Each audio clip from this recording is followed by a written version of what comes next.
किया गया है। पूर्णिया को अपनी मां मानता हूं, पप्पू यादव ने कहा है, और अपनी मां को छोड़कर मैं किसी भी सूरत में नहीं जाऊंगा। पूर्णिया से भगवान और भक्त का रिश्ता है, पूर्णिया छोड़कर जाने का सवाल ही नहीं। अब आपको जरा बताते चले कि पूर्णिया सीट पर पप्पू यादव बार बार ये बयान इस तरीके का क्यों दे रहे हैं, क्योंकि पप्पू यादव जो है वो कांग्रेस में शामिल हो चुके हैं। और देखिए हमारे सहयोगी आनंद आपको नजर आ रहे होंगे और ठीक उनके पास में बैठे हुए हैं पप्पू यादव।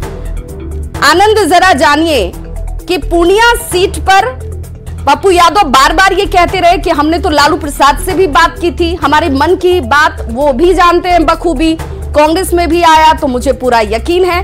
लेकिन इस यकीन पर मोहर कब लगेगी? बिल्कुल, पप्पू जी इस वक्त हमारे साथ मौजूद हैं और इनके साथ इनके अच्छे खासी संख्या में समर्थक भी मौजूद हैं। पप्पू जी क्या हुआ भैया? कुछ, चूंकि सवाल इससे अच्छा सवाल क्या हो सकता है कि क्या हुआ? भैया मैं तो कुछ जानता ही नहीं। मैंने तो पहले भी कहा है कि मेरा जो 40 साल का संघर्ष रहा है, जो सेवा और मदद की रही है, न्याय का और संघर्ष का, वो एक बिगर और लार्जर कॉज के लिए कि ताकि मैं जो देश के हालात है उसमें मैं कांग्रेस के साथ नींव का पत्थर बनूं। तो मामला कहाँ फंस गया? मील का पत्थर बनूं और निश्चित रूप से कांग्रेस की जो आइडियोलॉजी है बिहार में उसको नंबर 1 करूं। लालू यादव जी से भी हम मिले, उनसे भी व्यक्तिगत पिता का मेरे साथ रिश्ता रहा है, बहुत क्लियर है मैं। और विपक्ष से लेकर के मुख्यमंत्री बनाने से लेकर आज तक 83-84 से, जिसको लालू यादव जी ने उस दिन भी कहा, मैंने कहा कि आप हमारे पिता की तरफ पूर्णिया से हम अलग चुनाव लड़ने की स्थिति में नहीं है। उन्होंने कहा दल ज्वाइन कर लीजिए और अब मधेपुरा से लड़िए। मैंने इस बात को वहीं भी एक अधिकार के तहत खंडन किया और मैंने कहा दल ज्वाइन करने का जहां तक सवाल है, मैं कांग्रेस परिवार से एक बार मिल लेता हूं। मेरे भी व्यक्तिगत परिवार हैं, मैं उनसे सबसे साथियों से बात कर लेता हूं। तब तक में जब हम पटना दिल्ली पहुंचे तो प्रियंका गांधी जी का फोन आया।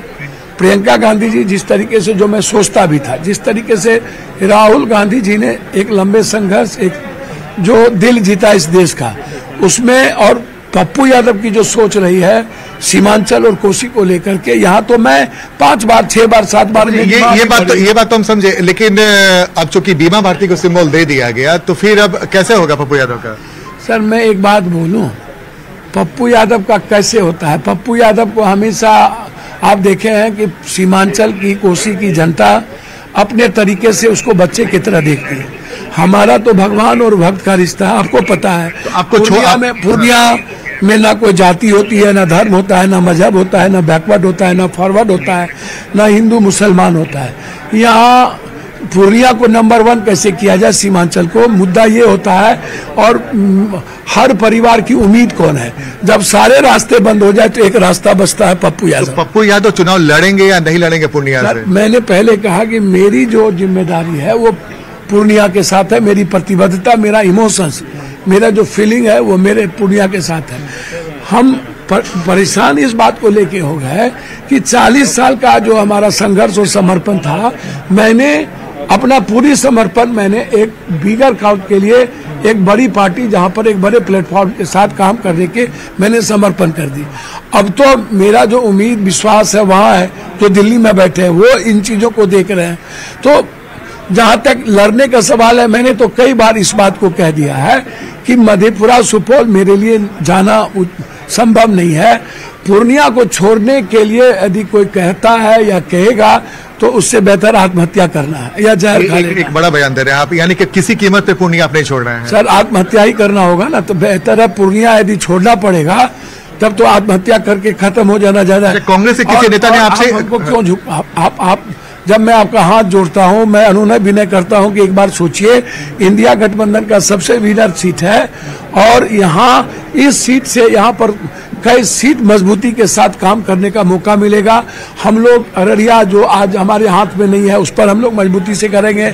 हम लोग कटिहार निकल जाती है उस पर मिलकर के काम करेंगे, मधेपुरा पर काम करेंगे। तो हम तो चाहते हैं अगर मान लीजिए ऐसी परिस्थितियां नहीं होती है तो फिर सर ये तो आप कांग्रेस नेतृत्व को तय करना है। आनंद जी, मैं दिल से आपको कह रहा हूं कि मैं अपने घर में हूं, बैठा हूं, आप बेफिक्र रहें।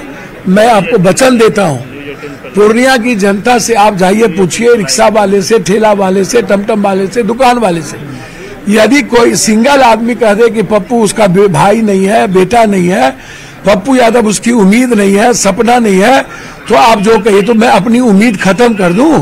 एक ही उम्मीद कोई बचता है गरीब के लिए, तू है पप्पू। मतलब पप्पू यादव किसी कीमत पे पूर्णिया नहीं छोड़ने वाले हैं। सवाल ही नहीं उठता। मैं इस पूर्णिया से कहीं नहीं जाऊंगा। किसी भी सूरत में, किसी भी परिस्थिति में पूर्णिया नहीं छोड़ेंगे और इंतजार कर रहे हैं कि कांग्रेस की तरफ से जो शीर्ष नेता है वो क्या कहते हैं, उनकी तरफ से किस तरीके से यहां पर स्टैंड पप्पू यादव के लिए लिया जाता है। क्योंकि पप्पू यादव कह रहे हैं कि भाई इसी लार्जर नोट पर तो मैंने ज्वाइन किया कांग्रेस को, भरोसा भी मुझे दिया क्या, तो अब मेरी सारी की सारी उम्मीदें जो जाकर कांग्रेस के शीर्ष नेतृत्व पर टिक जाती हैं, वो मेरे लिए क्या फैसला करते हैं, लेकिन पूर्णिया छोड़ने का सवाल नहीं है। बहुत बहुत शुक्रिया आनंद हमारे साथ जुड़ने के लिए। और पप्पू यादव जी आपका